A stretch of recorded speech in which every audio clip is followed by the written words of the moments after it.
Before we start, please make sure to hit that like and subscribe and let me know from where you are watching. Thanks. I had spent a few days in Albuquerque visiting some college friends. I live in Eastern Texas, so it's a good 8-hour drive. On my last day there, I got a DM from an old buddy named Ray. He'd seen one of my Instagram stories and asked when I was heading back. I told him I was leaving that afternoon, and he said he actually lived about an hour and changed east, right off my route. I hadn't seen Ray in over a decade, not since high school, but we still followed each other online. Figured it'd be cool to catch up, so I told him sure. I plugged his address into my GPS, place called Vaughan, middle of nowhere, and it said an hour and 40-minute drive. Ray met me outside. His house looked old but clean, kind of like an old ranger cabin you'd see in a national park. The porch groaned under my boots, and the air inside smelled like cedar, dust, and something metallic. He gave me a big hug like no time had passed. The house was dated, faded panel walls, heavy old furniture, floors that creaked, but it had this weird charm to it, like the kind of place you'd hole up in for a snowstorm. We settled into the living room and cracked open a bottle of whiskey he'd been saving. It was around 5 when we started, and one drink turned into 3. We caught up fast. Life, jobs, old stories. I lost track of time. The warmth of the booze made the room feel smaller, like the walls were leaning in, and everything started to hum slightly. Eventually, Ray said what I figured was coming. "Man, long drive back. Just crash here." I hesitated but agreed. No way I was driving buzzed through the desert. I assumed I'd be crashing on the couch, but he insisted on the spare room. "Nothing fancy, but better than the floor," he said. We ordered some greasy Mexican food. Then he led me down a short hallway to a door at the end. I was too drunk to care what the room looked like. I remember the air felt stale, like the door hadn't been opened in weeks. There was a weird hum in the background, like a deep vibration, but I thought it was just the whiskey messing with my head. I dropped face first onto the bed and knocked out almost instantly. Somewhere in the middle of the night, I woke up. Dry, mouth, head pounding, stomach tight. The room was pitch black, except for a stripe of moonlight coming through the blinds. That's when I saw it. At first I thought it was a shadow, just something in the corner, but the longer I stared, the more it resolved into a shape. Tall, thin, not moving. It wasn't hanging like a coat or standing like a person. It was hovering. The upper half was wider, almost triangular, like shoulders but too angular. And it wasn't touching the ground. I blinked hard, rubbed my eyes. Still there. My whole body froze. I wanted to call for Ray, but I couldn't open my mouth.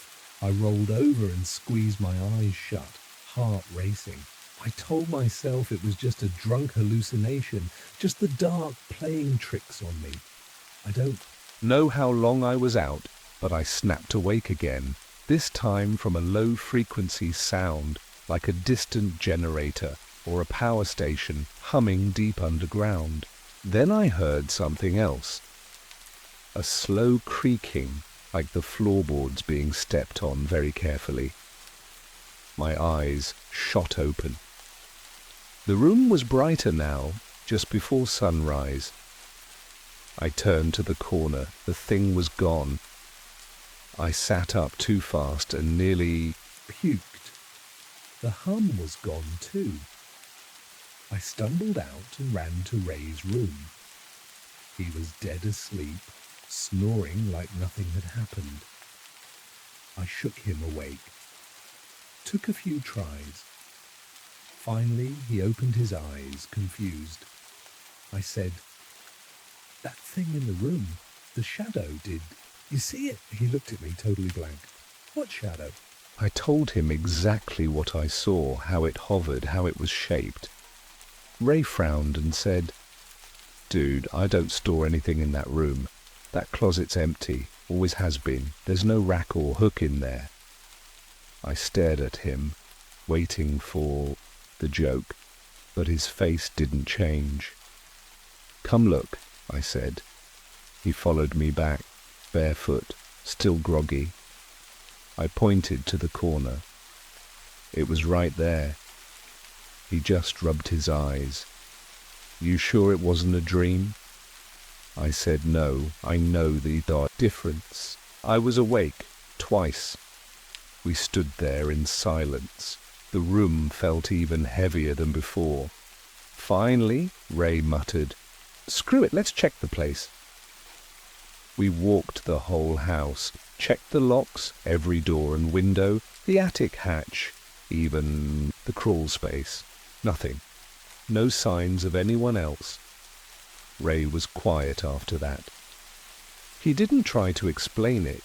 He just said maybe something messed with me, altitude, alcohol, dehydration, but I wasn't buying it. There was a presence in that room. I felt it watching me. I still feel it sometimes when I close my eyes. As soon as the sun was up, I packed my stuff and hit the road. I didn't say much, and neither did he.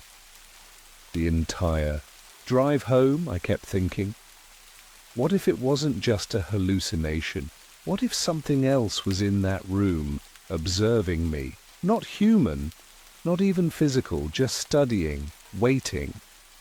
And maybe, when it saw I wasn't alone, it left. But not because it had to, because it wanted to. This happened when I was 16 and still in high school. I didn't have a car yet, so I had to walk or rely on my mum for rides. That weekend, my friend Haley had a small get-together at her house since her parents were out.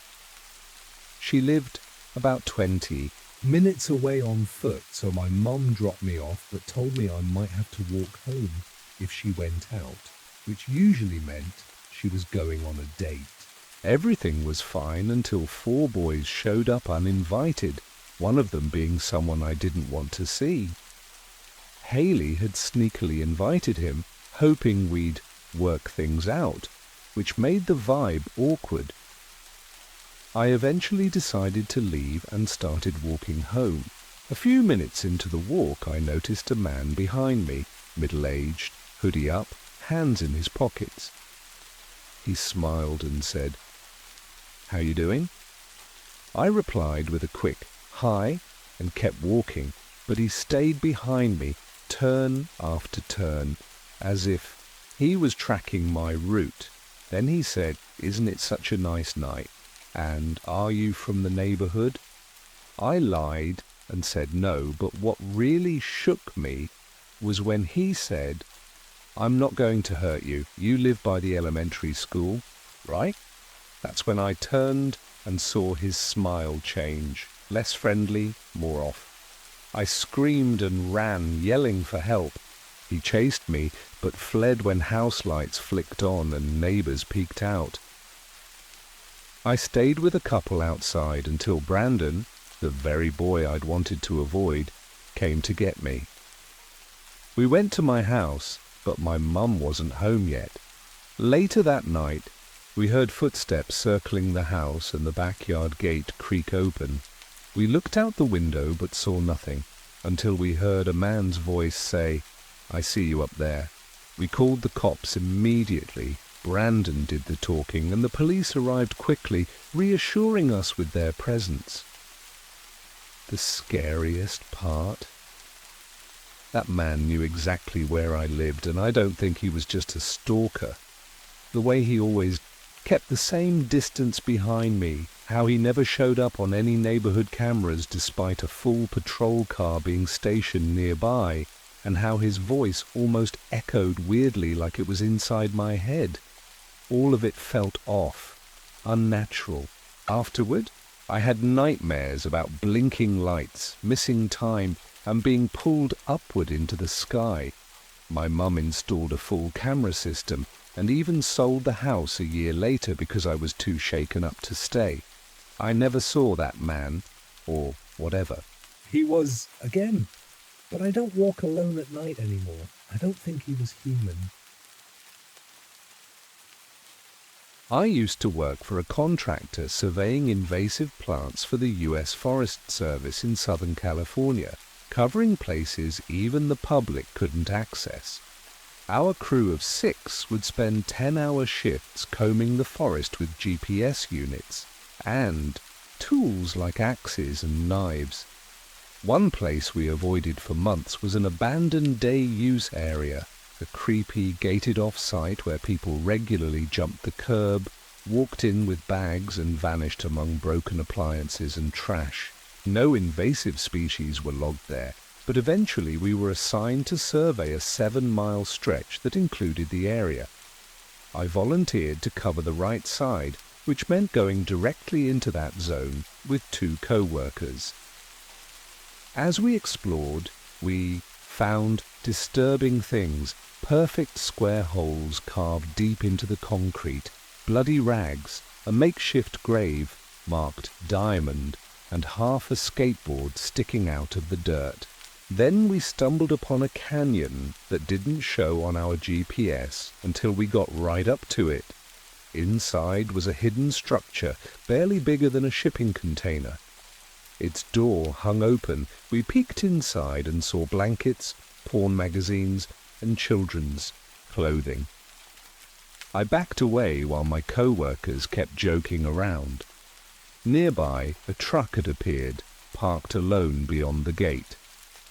We figured someone was in the abandoned bathroom building, so we all checked it out. The men's room was filled with the same disturbing stuff and a hole cut into the wall leading to a locked storage room. While one co-worker crawled through with a flashlight, I stood near the outside door and heard the doorknob jiggle. Seconds later, we saw a man run out from inside and vanish into the structure we had just explored. My co-worker had seen him crouched in a corner, silently watching. We radioed a fire crew who arrived with chainsaws and lights. They broke open the storage room to find evidence of someone living there: boxes of children's clothing, magazines, and food wrappers. But the most chilling part: the first structure we had found was only the entrance to a hidden alien observation outpost burrowed into the hillside. According to the topo map, it extended underground, twisting far deeper than any normal shelter. When the crew followed the man inside, they discovered bioorganic walls laced with strange instruments, some still active. One of the firemen touched a console and immediately began convulsing. He later claimed to see flashes of stars and hear voices in a language he couldn't understand. Whatever lived in that bunker wasn't human. And the man? He was likely one of them, or something caught between. We were pulled off that route the next day, and the site was locked down for fire hazard remediation. We never went back. My name's Ben. I used to live in Nevada, but this happened a few years back while I was still working out of Arizona.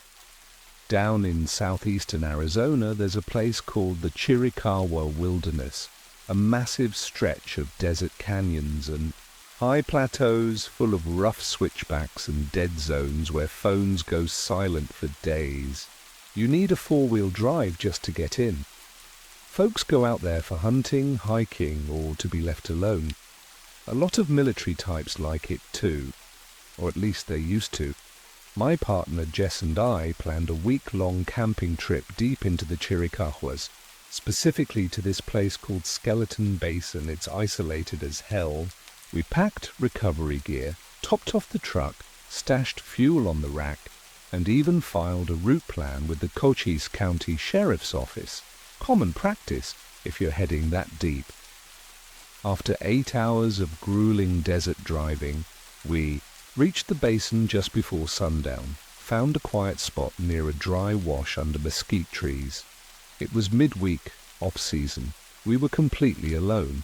We made dinner, watched the sun drop behind the rocks, and crawled into the tent. At some point during the night, I woke to a loud pop. Thought maybe I dreamt it. Then I heard something shift outside, like plastic hitting gravel. I figured it was javelinas or coyotes and drifted back off.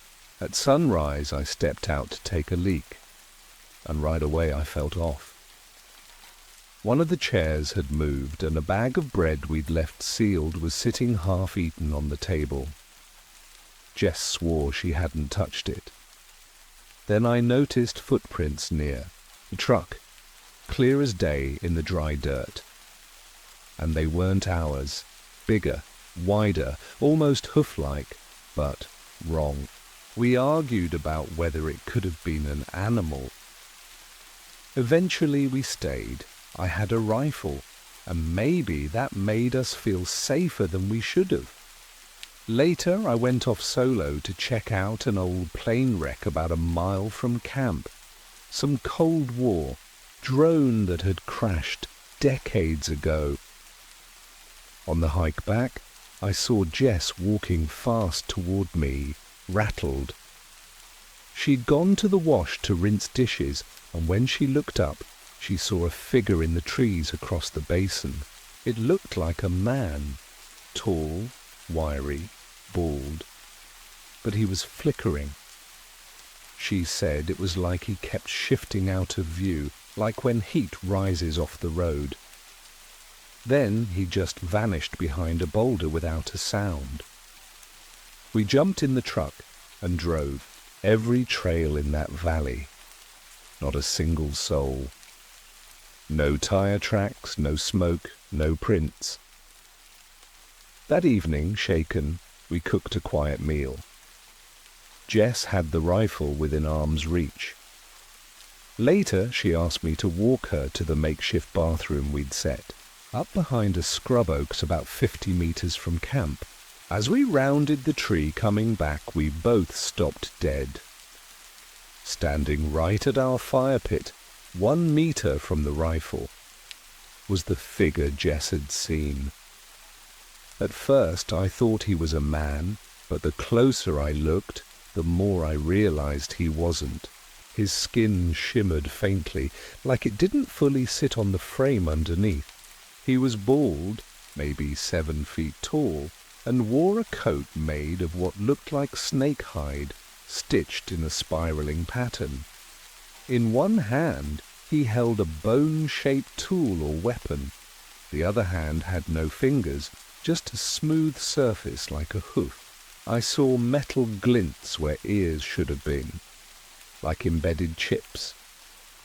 His boots were soft, wide, almost hoofed. He smiled. "Evening," he said, in a dry, off-key voice.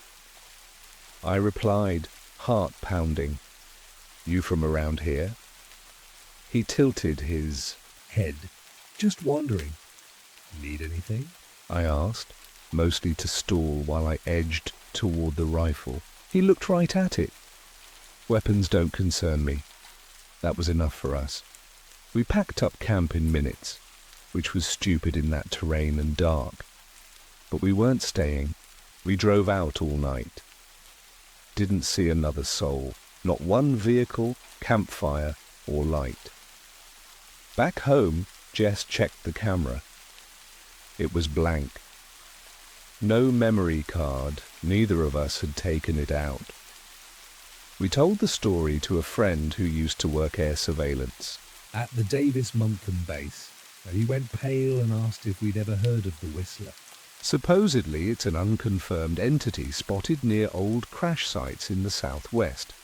Shows up humanoid, but flickers on satellite, never leaves a heat signature, and has been tied to the disappearance of campers, even some military personnel. He said it mimics behavior, learns languages, and seems interested in isolated humans. Apparently, the Air Force once tracked one into a cave network out there. Then they sealed the site. No public info, no official report. We don't camp in that region anymore. Hell, we don't camp anywhere without a full sky view and a loaded truck. When I was 17, my best friend Sasha dragged me out to hike near Flat Ridge, Colorado. Way off-grid, no cell service, the kind of place where you only see power lines once every 10 miles. I wasn't into nature, but she was, and I agreed, just to shut her up.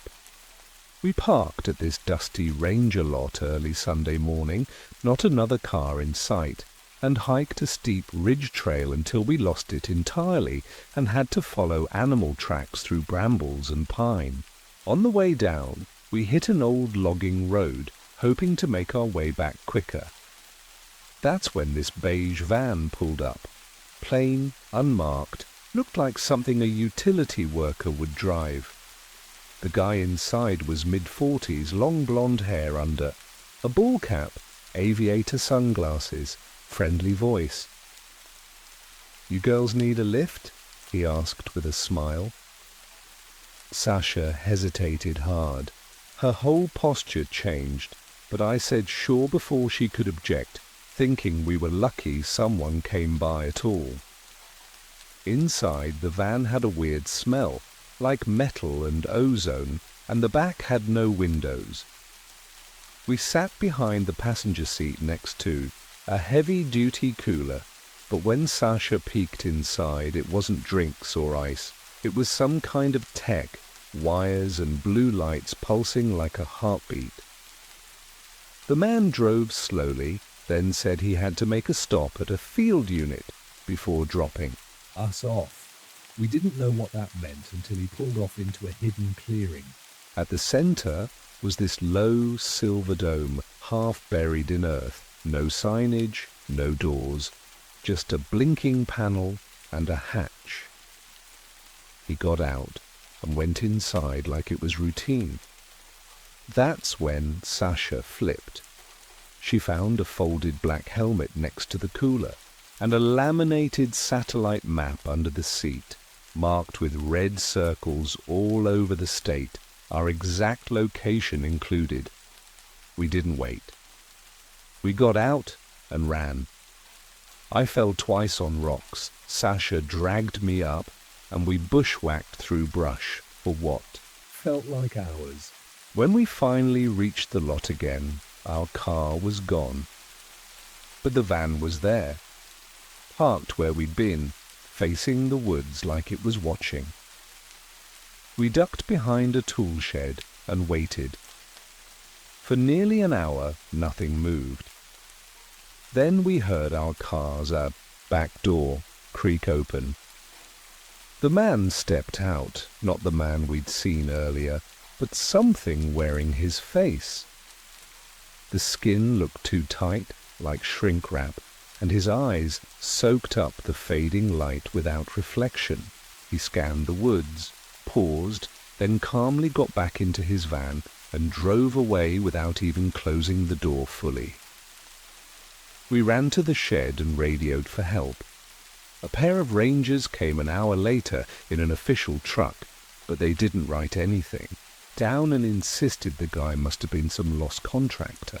One even winked and said, "You girls spooked yourselves out." But I saw the busted camera on the station wall, ripped out, wires dangling like torn nerves.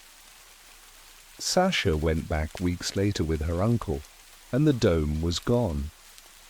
The clearing was just dead dirt.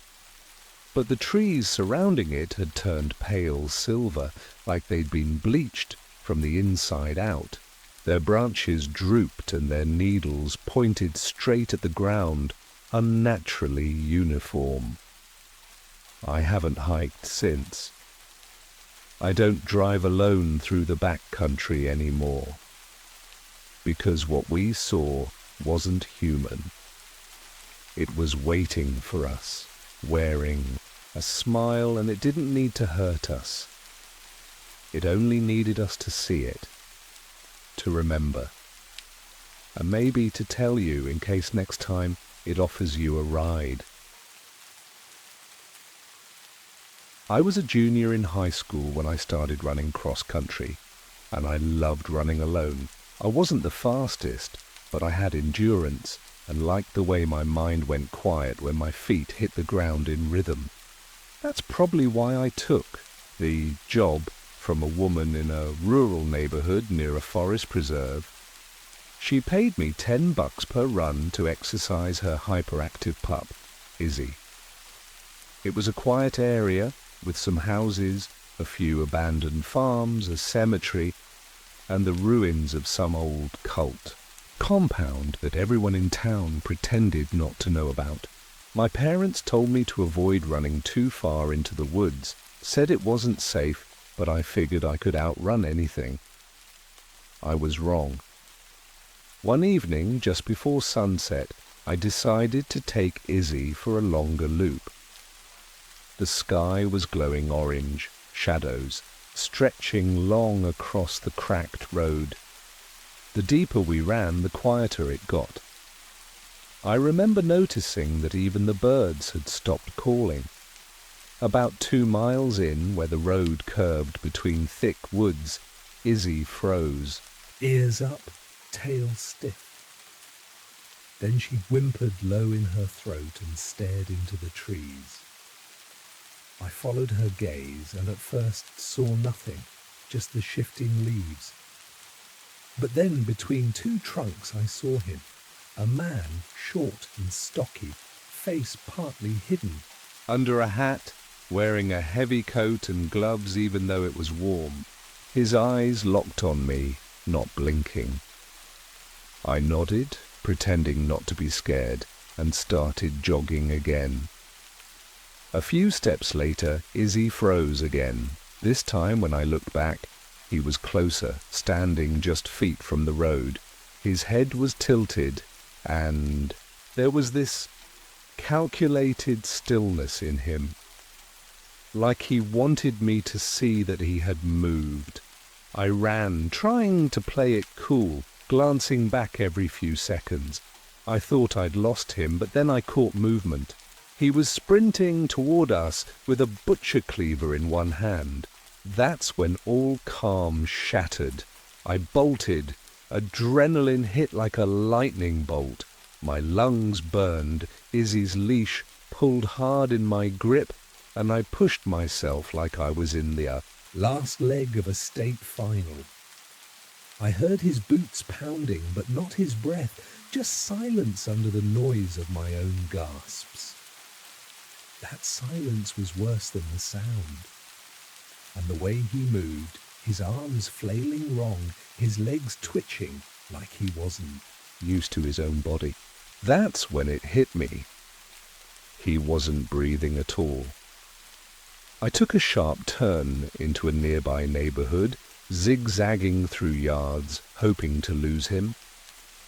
I ducked behind a shed, collapsed to my knees, and clutched Izzy close. My pulse throbbed in my ears. When I looked up, he was standing on the hill, cleaver dangling, staring like he wasn't even angry anymore, just observing. Then a car's headlights appeared, and he turned and walked back into the woods like he'd never been running at all. That alone should have been the end.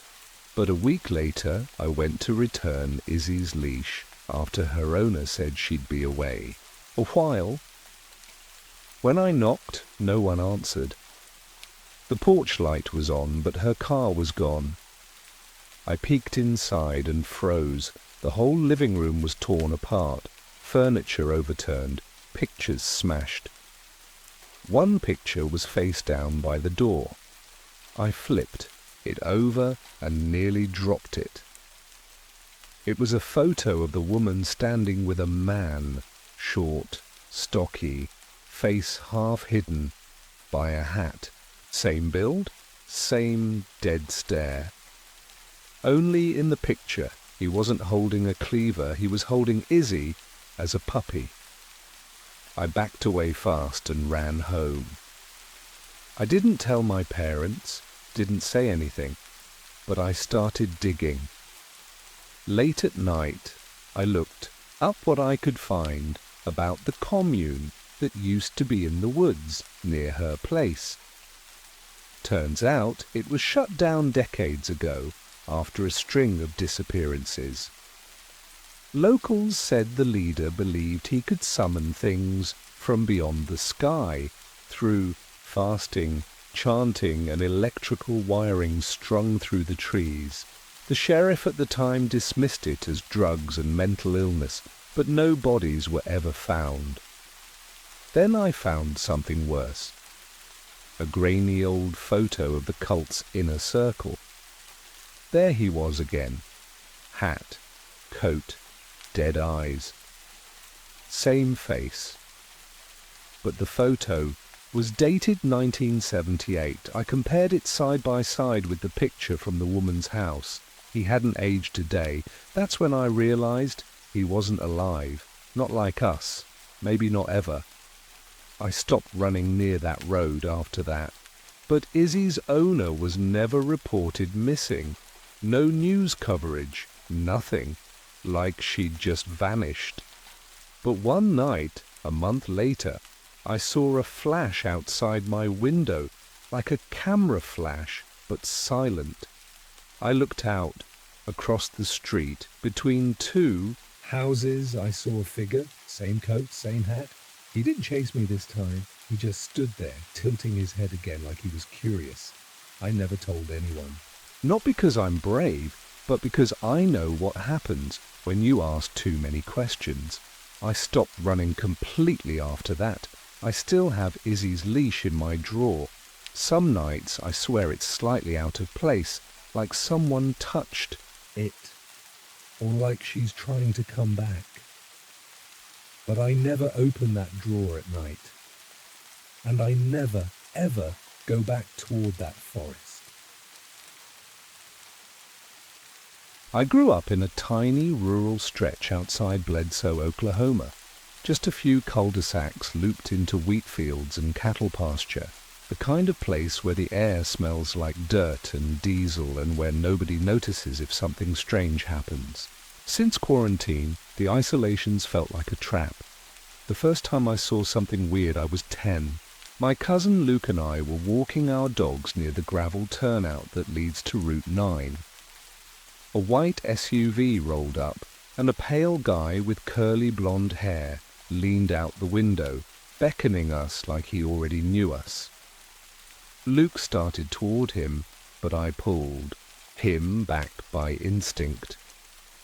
The man didn't follow or speak, just watched us as we backed away, then drove off without a sound. A year later, Halloween night, word spread around the neighborhood that a black sedan had been trailing trick-or-treaters.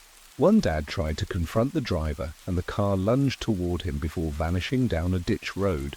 It had no plates. Most people forgot about it after a while. I didn't. 4 years later, in 2018, I was pet-sitting for neighbors on vacation. Their house was at the edge of the woods, isolated. One night around 10, I jogged over with a flashlight after forgetting to let their dog out. Everything seemed normal until I spotted a black sedan parked near the driveway. It hadn't been there when I arrived. No movement, just sitting like it had always been there. I left through the back and took the woods home. I used the forest path for the rest of the week. But then things escalated. In 2020, with school shut down, I started running long distance to train alone. I took to the back roads every day. One afternoon, I noticed a white SUV matching my pace on the opposite side of the road. No one ever drove that route. It's just old ranch land and abandoned irrigation trenches. The SUV didn't pass or honk. It just mirrored my pace exactly for a full mile before vanishing down an unmarked gravel road. The next day, it happened again. I tried changing my schedule. I ran earlier, later, skipped days. The SUV returned every time I did, always just far enough to make me question it. Then came the day I turned off into a dead-end street to shake it. That's when I saw the black sedan again, parked beneath a flickering street lamp. As I passed, I noticed movement. Something crouched underneath it. A person, or something trying to look like a person, pressed flat under the chassis.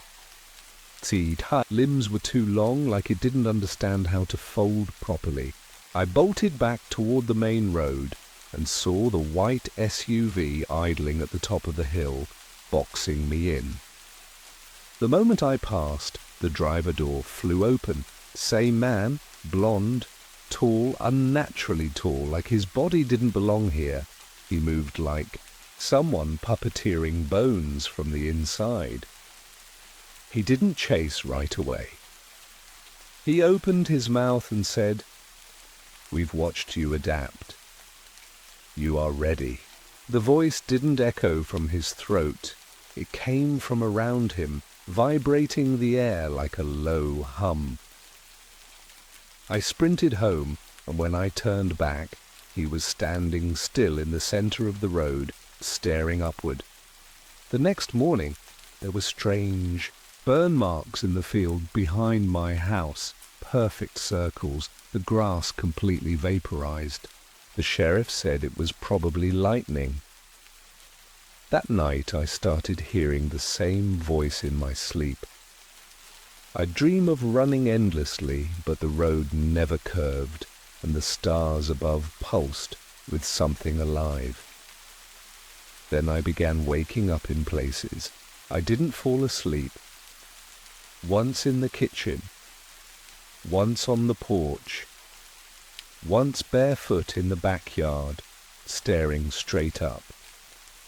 My cousin Luke disappeared a month later. They say he ran off, but I know better. He was always paranoid after that first encounter. And I think they finally took him. I reported everything, showed sketches of the SUV, the man, even the weird lights, but nobody listened. The county said I was stressed. The school counselor said it was pandemic anxiety, but I'm not crazy. I've started seeing the SUV even when I'm not running, parked outside the grocery store, sitting at the edge of school property, always the same man in the driver's seat. I know they've marked me somehow. I found a strange, triangle-shaped scar on my shoulder one morning. Perfectly symmetrical. I think they've been here for years, maybe longer. Watching kids like me grow up, waiting, testing. I used to think they wanted to abduct me. Now I think they want to replace me. And I don't know how long I've been me anymore. Sometimes I forget what day it is. Sometimes I lose hours and wake up staring at the sky, unable to blink. Whatever they're doing, it's not over. And next time they come, I don't think I'll be able to run. Almost a year ago to the day, I went through something that still messes with my head. I've barely talked about it, and this is the first time I'm writing any of it down. I'm no storyteller, but I'll try.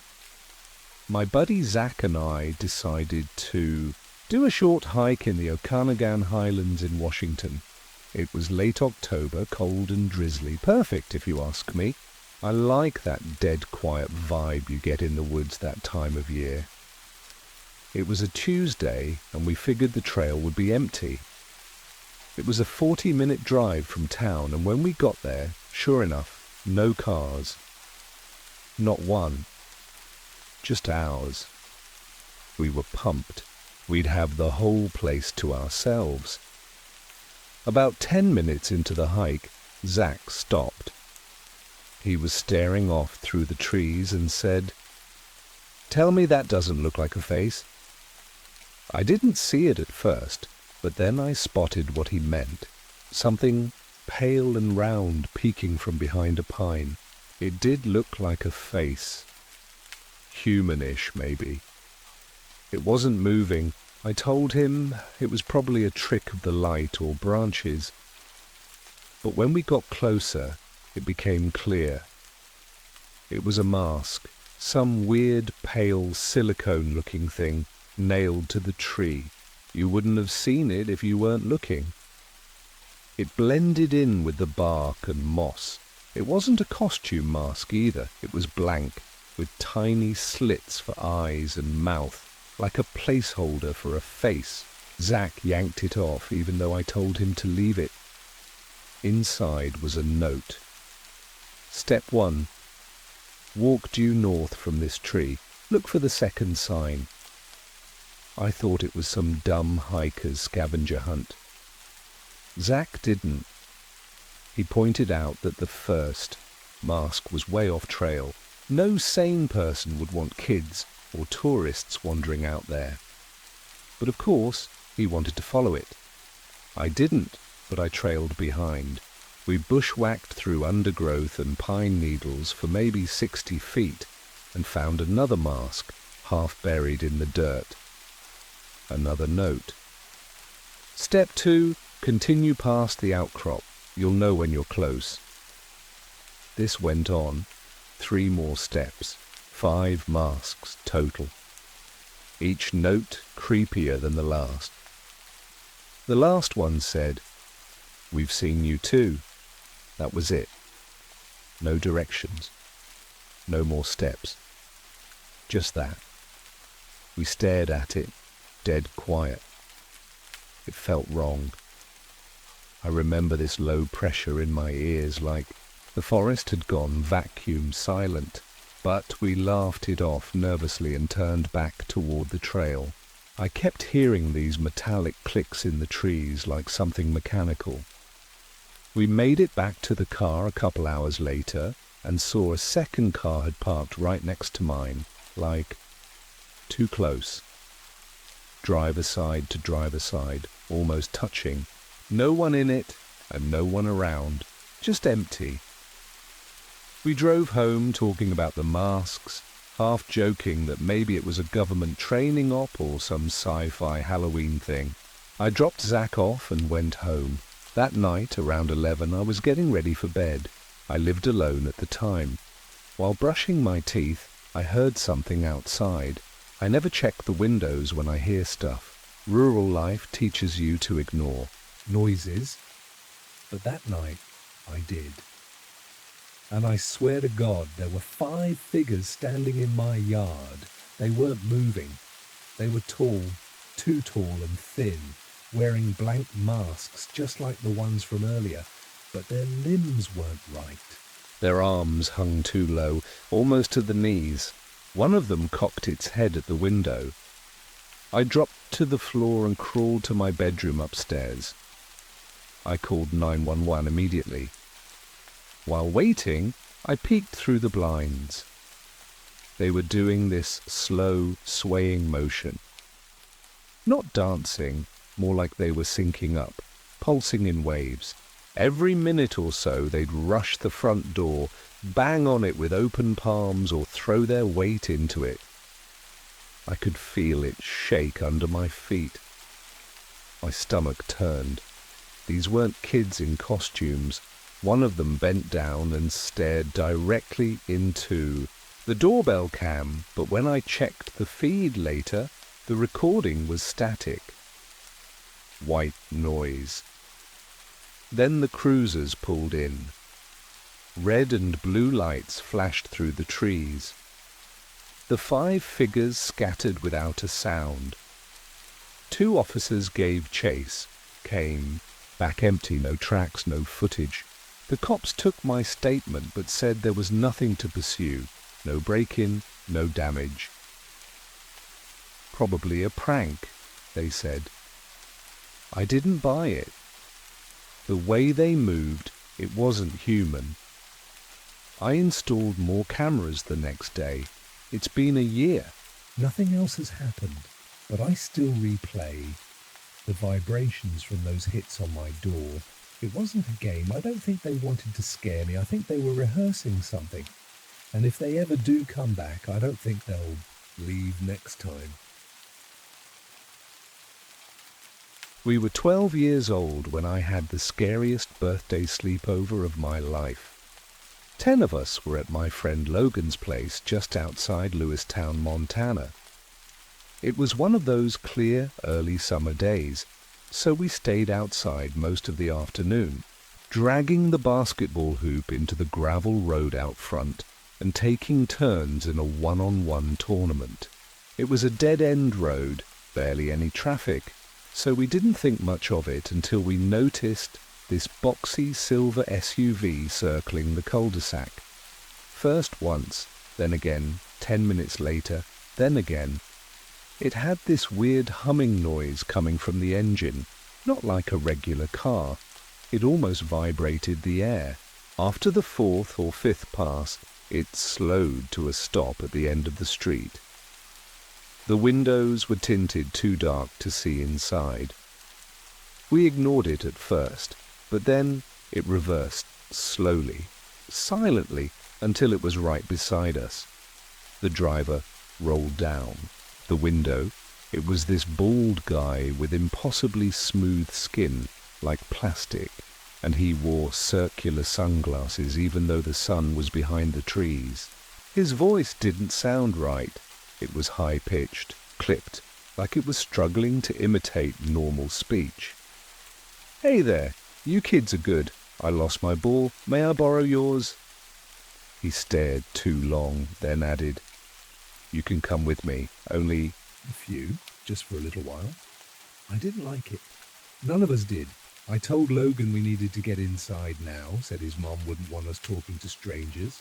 Most of us backed off, but my cousin Tanner, too trusting, was already handing him the spare basketball.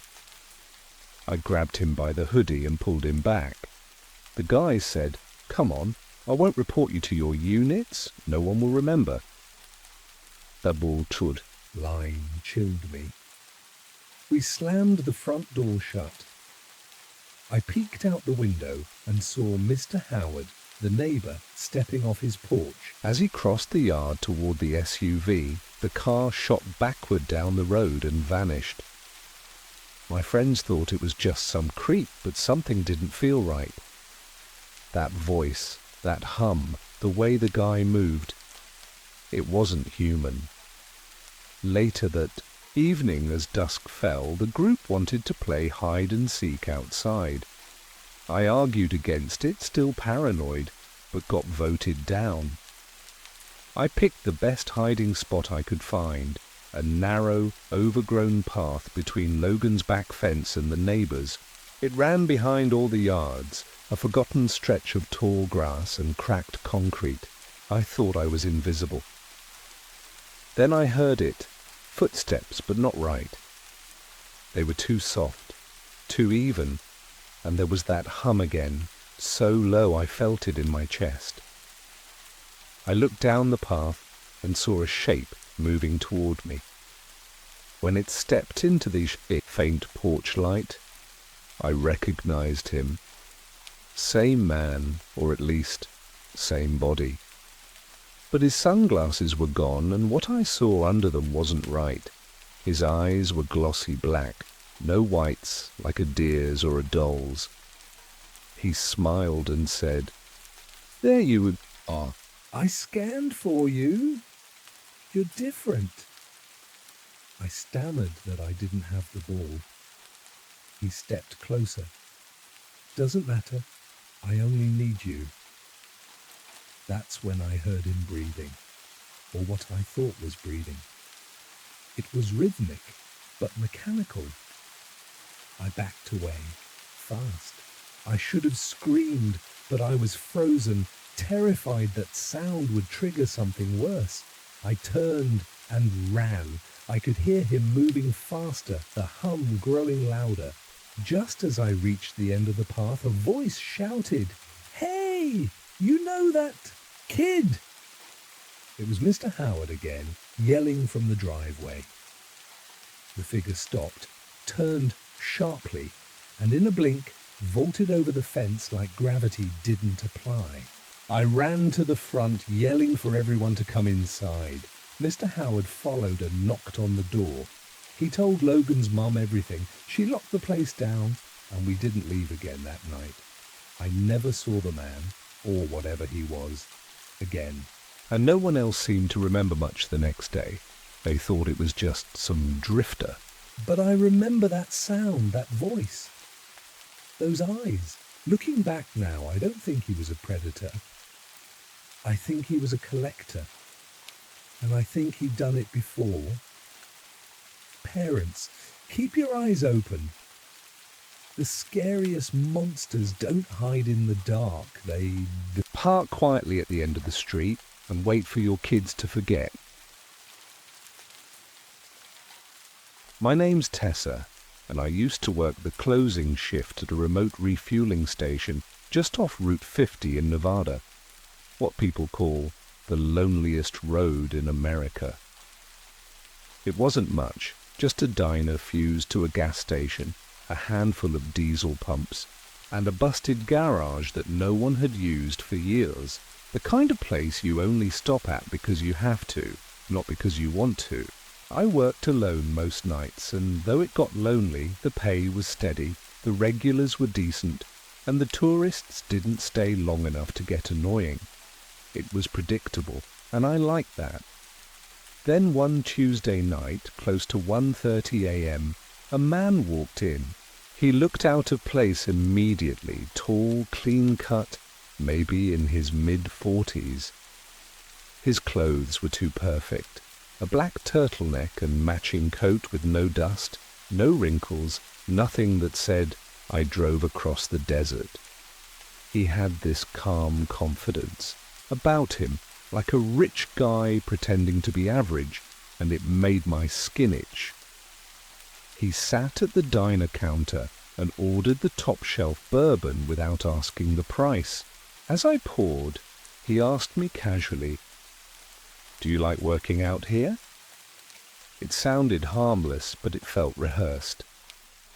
I gave a polite answer, something about liking the quiet, and smiled. Then he followed up with, "Ever think about doing something bigger?" That felt even more out of place. I laughed it off and told him I was fine where I was. He didn't argue, just nodded slowly and sipped his drink, watching me. A few moments later, he asked when I got off shift. That was when it clicked, that something was off. He hadn't flirted or acted creepy before, but that question made everything feel calculated. I gave him a vague answer, something like late, and turned away to wipe down the counter.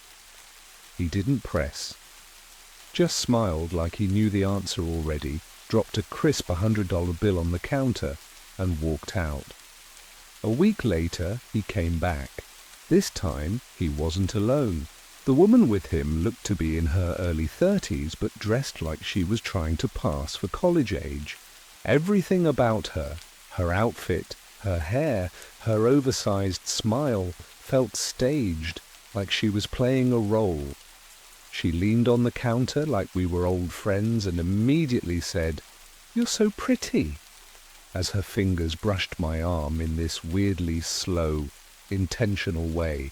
I laughed awkwardly and thanked her, but inside I felt a wall go up.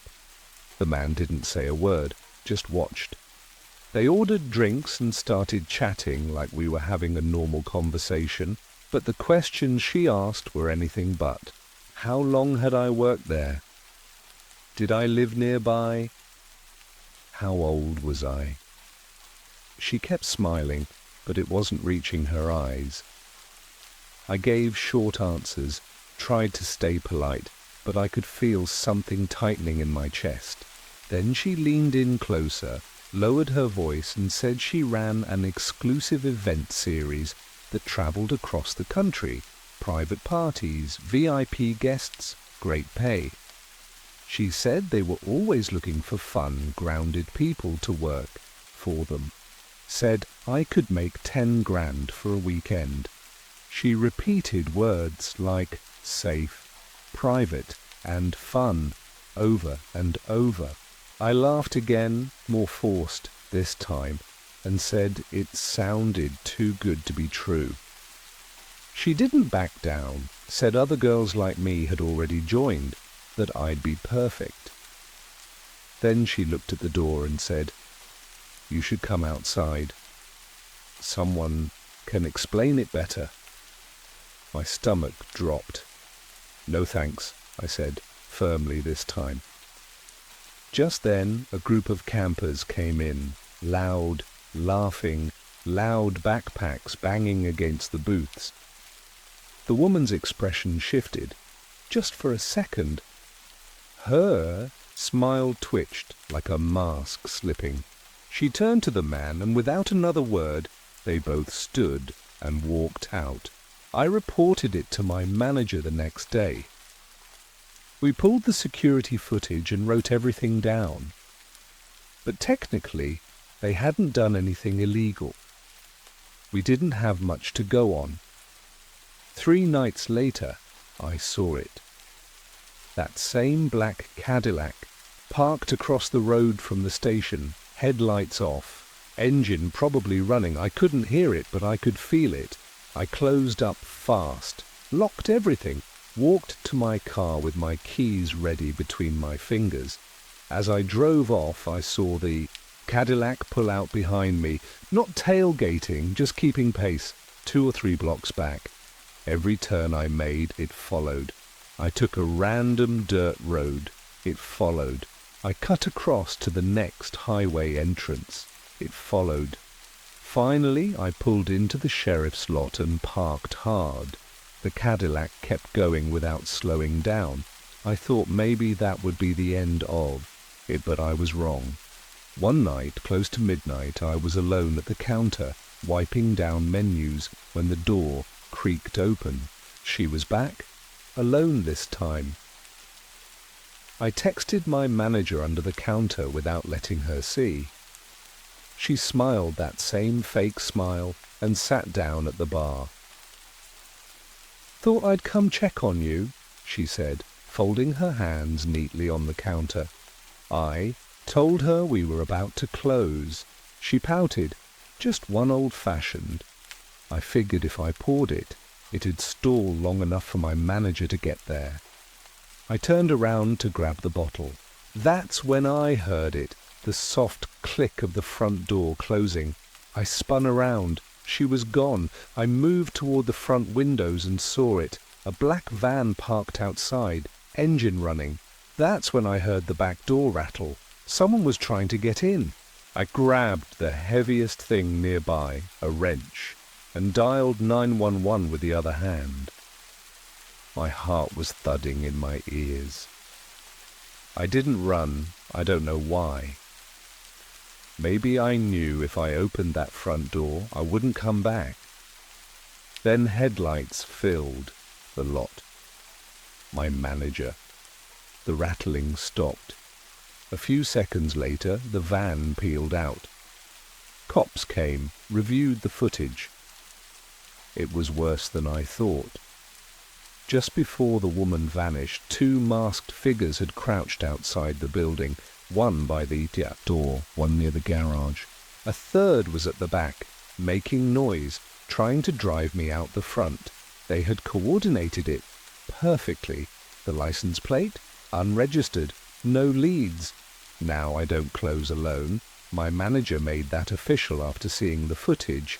But I still wonder how they knew my schedule, knew I'd be working alone. They were too precise, too calm, too not human. And I still think about what would have happened if I had stepped outside that night. My family owns a small, aging cabin in western Colorado, a place my parents bought decades ago because of their love for skiing. It's worn down now, held together by my dad's constant repairs, and he's been talking about tearing it down for years. This happened around 15 years ago when I was 8, and my brother Aaron was 11. It was the middle of a snowstorm, the kind that blankets everything in silence. Aaron and I were out playing our usual winter game called Jewel Snatch, where we each built a snow fort and tried to steal a big snowball, the jewel, from the other's base. Aaron chose the neighboring property, which was usually empty. The owners were rarely there, so we often used it for games. He ran off down the road to set up his base while I waited at mine for the whistle to signal the start. After 10 minutes and no whistle, I figured I just couldn't hear it over the storm, so I decided to head to his fort. I chose to take the road. Walking through the forest in a blizzard didn't seem like a good idea. As I got closer to the neighboring house, I could see Aaron's snow fort through the leafless trees, but he wasn't there. I scanned the area, and with no sign of him, I walked toward the fort to grab the jewel, when a woman's voice called out from the front porch of the house. "Hey there, are you looking for your brother?" I shouted back that we were playing a game, and she replied, "Your brother isn't here." She looked older, maybe in her 60s, and something About the way she smiled made the hair on my arms stand up. As I got closer, I noticed someone watching me from the upstairs window. Only part of their face was visible, one eye and a sliver of forehead under a black beanie. I thought it might be Aaron at first, but then I noticed a second set of footprints in the snow leading to the house, smaller ones that must have been his. The woman waved for me to come inside, telling me to get out of the cold. I didn't move. I just shouted Aaron's name as loud as I could. Her expression changed, like she hadn't expected me to do that. Then I noticed something strange. The smaller set of footprints led to the front door, but then doubled back toward the woods, like he had turned around and left. That's when I heard the heavy footsteps inside the house, coming down the stairs, slow and deliberate. I turned and ran without thinking. She shouted something behind me, but I didn't stop to listen. When I glanced back once, the person at the window was gone. I ran through the snow, following my old tracks until I heard my dad's familiar whistle from up the hill, the one that meant come home. When I got back to our driveway, my dad and Aaron were already there. Before I could say anything, Aaron told us people in the neighbor's house had tried to lure him inside too. I told them the same thing happened to me. My dad grabbed the hatchet he kept by the door and told us to stay inside with our mum. He went down to check it out. He came back almost 30 minutes later, said no one answered the front door, and it was locked. He walked down to another neighbor's house and asked them to call the owners of that place. That's when it got really weird. The owners told him no one was supposed to be at their house that weekend. It was supposed to be empty. The police were called. Aaron and I had to describe the woman. Cops searched the place through the unlocked back door, but they found nothing. No signs anyone had stayed there. No new footprints, no bags, no food, nothing. My parents packed up our valuables just in case, assuming it might have been squatters or a break-in. But I don't think it was either. Aaron later told me the woman had asked him strange questions in a voice that didn't match her lips, like the words were playing out of sync. He said he started feeling confused the moment he got near the house, like parts of his memory were missing or fading. Looking back, I don't think those people, or whatever they were, meant for both of us to escape. Maybe they picked the wrong day. Maybe they didn't expect both of us to get spooked. But something was in that house, watching us, trying to get us inside. I still think about how close we came to stepping through that door. Thank God we didn't. We never played near that property again. Every winter, my friends Kyle, Ricky, and I have this tradition of walking out onto a frozen lake a few towns over. It's nothing official, just something we've done for years. The lake is secluded and flat, and being out there in the dead, quiet, surrounded by snow, always felt weirdly peaceful, almost unnatural, honestly. Like nature stops talking out there. It's hard to explain, but if you've ever stood alone in the woods at night while snow falls, you get it. That silence has a weight, the kind that presses down on you. This happened about 4 months ago, sometime in December. And no, none of us fell through the ice. That's not what this is about. That night it was snowing hard, and it had been freezing cold for weeks, so we figured the lake was safe. I've always liked winter more than summer for stuff like this. The snow glows at night. You never feel like you're walking in darkness because the moonlight reflects off the ground and everything around you. That night, the moon was almost full, making it brighter than usual. Kyle drove. He had the best truck for the snow. We parked in a small lot near the edge of the woods. You can't drive straight to the lake because there's this spread of thin trees around it. Not a real forest, just enough to block a vehicle.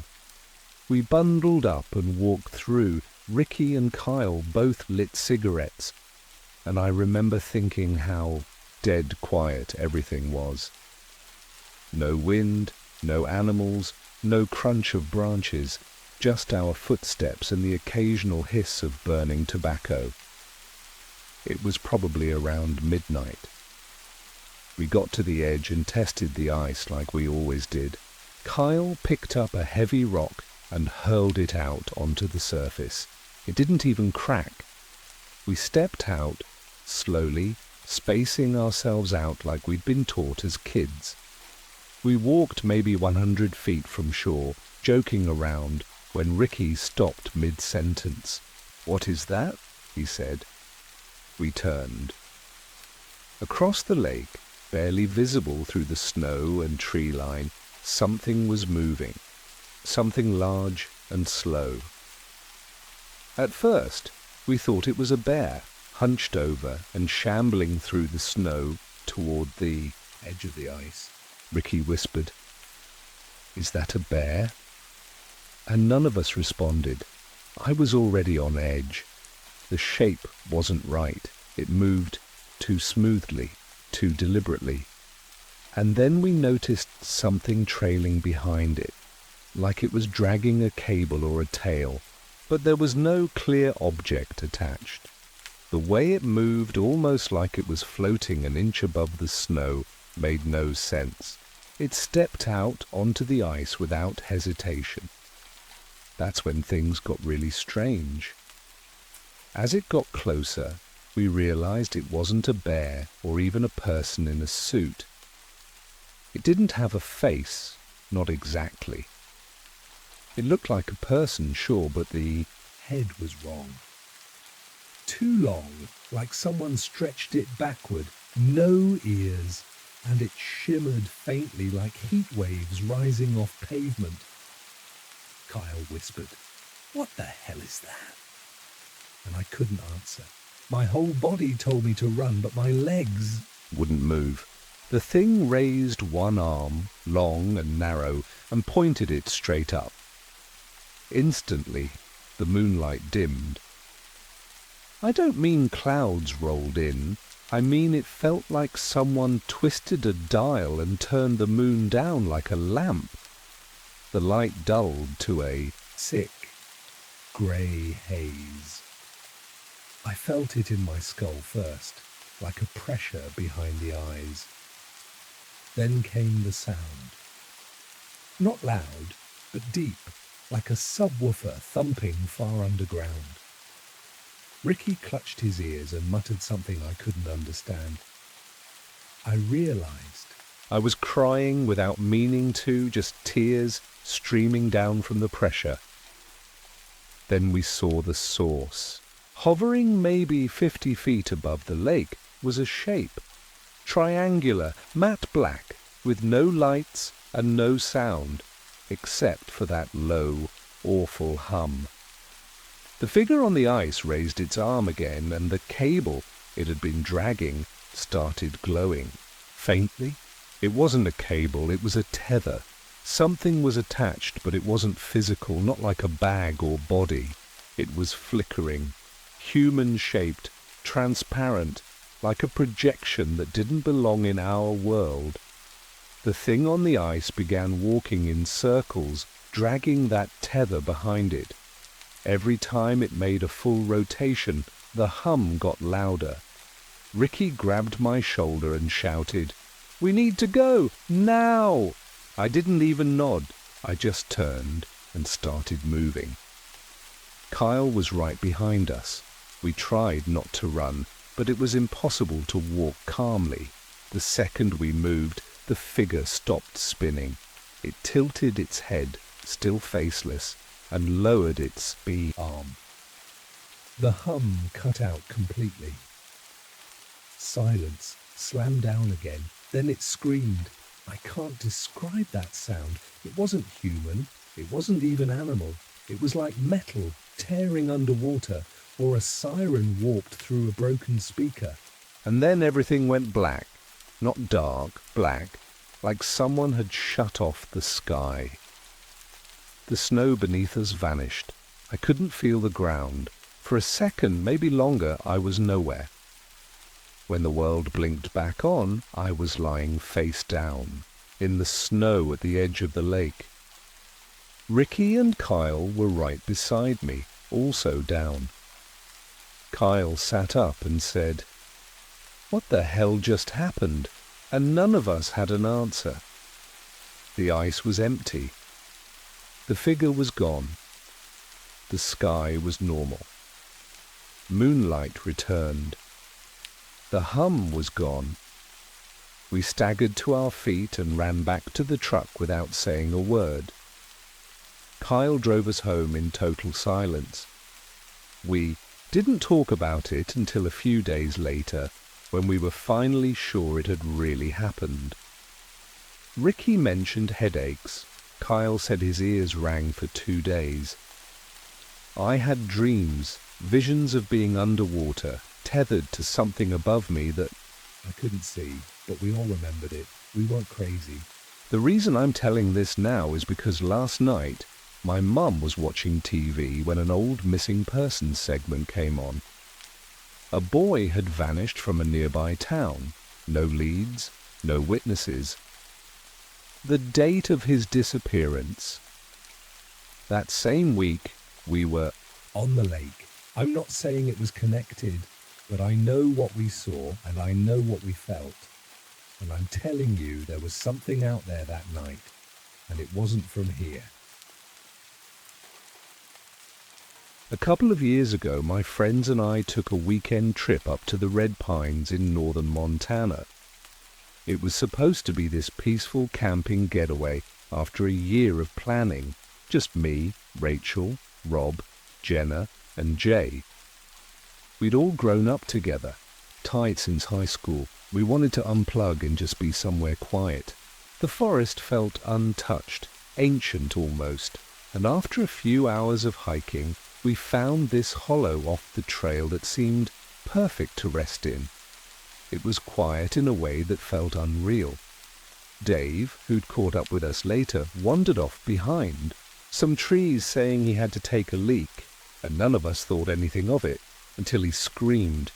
I've never heard a scream like that. It was raw, full of panic, and it cut through everything.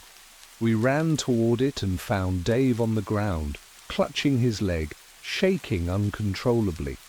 There wasn't blood, there wasn't any visible injury at all at first, but there was this beam of blue-white light coming from maybe 20 feet in the air, holding him in place. The light felt focused, like it had intelligence. We froze. Rob yelled and Jay grabbed Dave, pulling him out of the beam. As soon as Dave was free, the light blinked off instantly. Dave was white as a sheet, barely conscious. His leg wasn't cut or broken.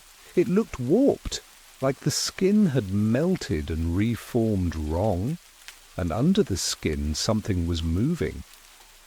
Jay touched it and recoiled, saying it felt like it was crawling under the surface. We wrapped his leg and decided right. There to get back to the car, Rob pulled a pistol out of his bag, said it was just in case of mountain lions, but we all knew it wasn't mountain lions we were dealing with now. Jay and I carried Dave with Jenna trailing behind us and Rob taking the lead. The trail felt wrong. Things we'd passed before were suddenly gone, or in the wrong place. We were walking fast, but Dave was barely staying conscious, and his legs started to give off a faint blue glow. Then the air cracked, this high-frequency static sound, and something zipped past my ear. It wasn't a bullet, but it was fast and invisible. We dropped behind a log and Rob started firing into the trees, yelling for us to move. I glanced up and saw it, a triangle of light hovering just above the trees. No blades, no noise, just floating there, watching. We didn't wait. We pushed through the forest, ignoring the trail, moving wherever the brush was thin. Our watches all stopped working, and the sun started dipping way too fast. Time felt wrong. Dave started convulsing again. That thing in his leg was pulsing.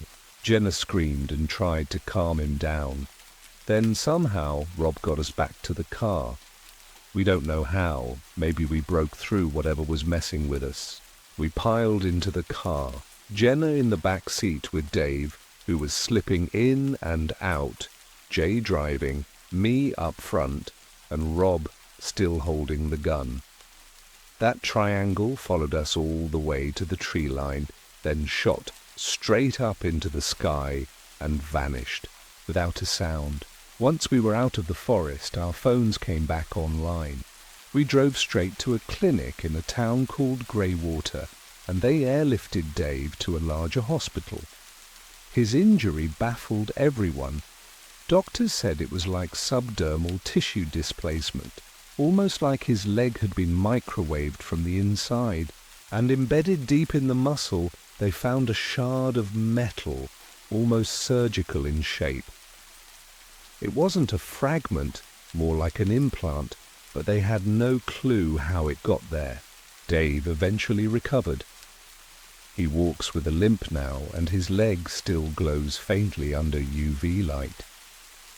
The sheriff took our statements but called it resolved. We told them everything, but they didn't believe us or didn't care. No one ever came to check the area. We left all our gear behind. No one was willing to go back. We don't talk about it much. Once, over drinks we tried, but it always dies out mid-sentence. What sticks with me is that light, how it felt like it was choosing, watching, testing. And I wonder sometimes, what if we hadn't pulled Dave out? What would have happened if it had kept him just a second longer?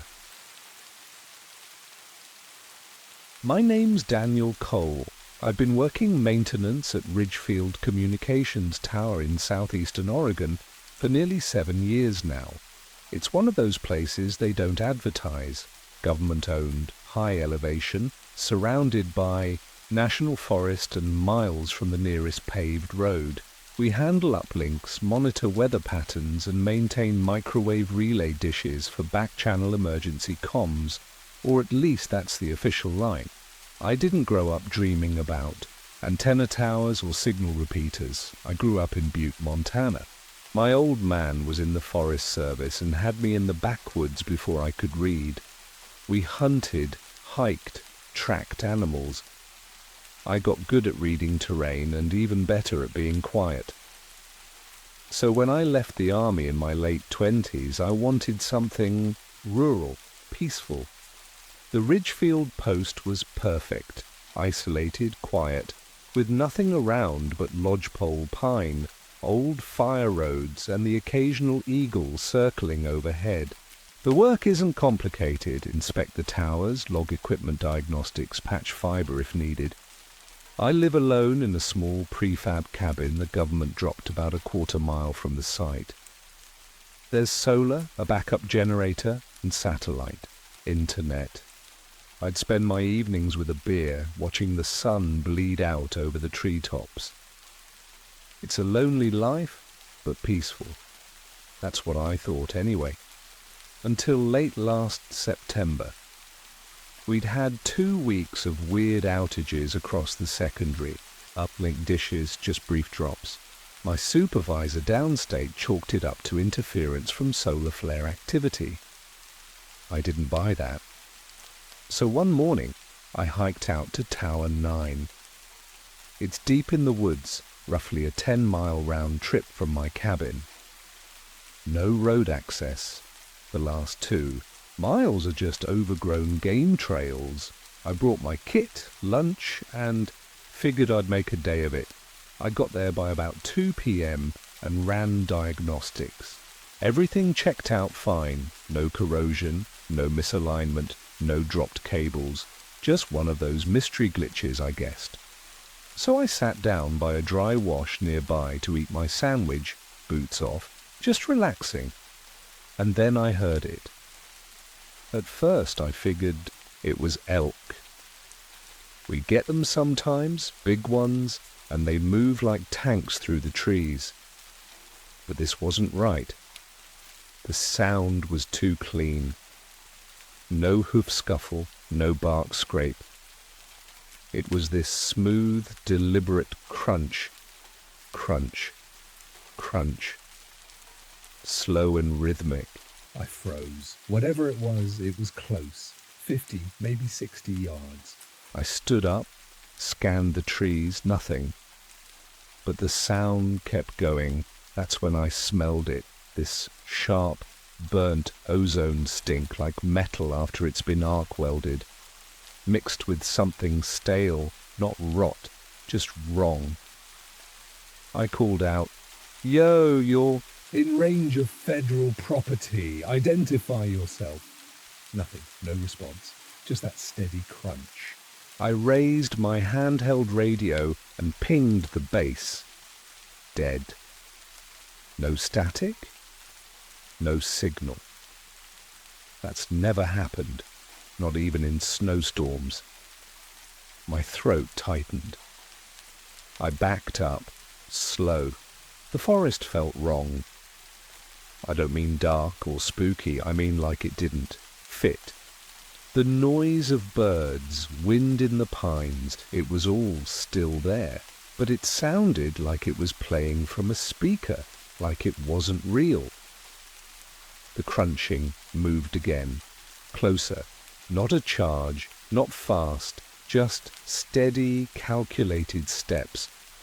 That's when I saw something flash between the trees, just a flicker, tall, slender, metallic maybe. I don't know how else to say it. It shimmered like heat haze over asphalt, but it was shaped like a man, long limbs. No sound of breathing or voice, just movement, controlled and slow. I turned and ran. I left my damn boots, grabbed my pack barefoot and tore down that trail, branches slapping my legs, lungs burning. I ran hard for almost a mile before I stopped. No sounds behind me. Just the forest, humming like nothing had happened. I waited, watched the tree line. Nothing. Back at the cabin that night, I couldn't shake it. I triple-locked the door, shut off the lights, and listened. The ozone stink was gone, but I felt something. I don't know what. Like a pressure. Like when someone's watching you, but you can't see where from. I didn't sleep. The next morning, my comms were back online. Weather normal, equipment fine. I filed my maintenance report like nothing had happened, but I didn't go back out to Tower 9, not for weeks. A couple days later, I ran into Paul, the only other full-time tech up here. He was in his 50s, ex-Navy, and didn't spook easy. We were doing inventory at the supply shed, and I just blurted it out. Told you I'd checked Tower 9, something was out there, man, something not right. He froze, halfway through counting emergency flares. Then he looked me dead in the eye and asked, "Did it look like a person?" I didn't answer right away. "It shimmered," I said, "not like a camo suit, more like it didn't belong. In the air it was standing in." Paul went pale. Real pale. Then he told me, real quiet, "You didn't imagine it. They've been picking up weird readings on the seismic sensors near Tower 9. Not animal movement, not even tremors. It's like a low-frequency hum, timed, repeated." I asked why no one mentioned it. He just shook his head. "You keep your mouth shut about this stuff, or they shut it for you. Just be glad it didn't touch you." I haven't gone back past mile marker 6 since. I do all my maintenance work in the southern range now. Sometimes I swear I still smell that metallic scent in the air. Like burnt copper mixed with old sweat. I ignore it. I have to. Whatever it was, it's still out there, moving slow, watching, and I'm not going to find out what happens if it gets curious.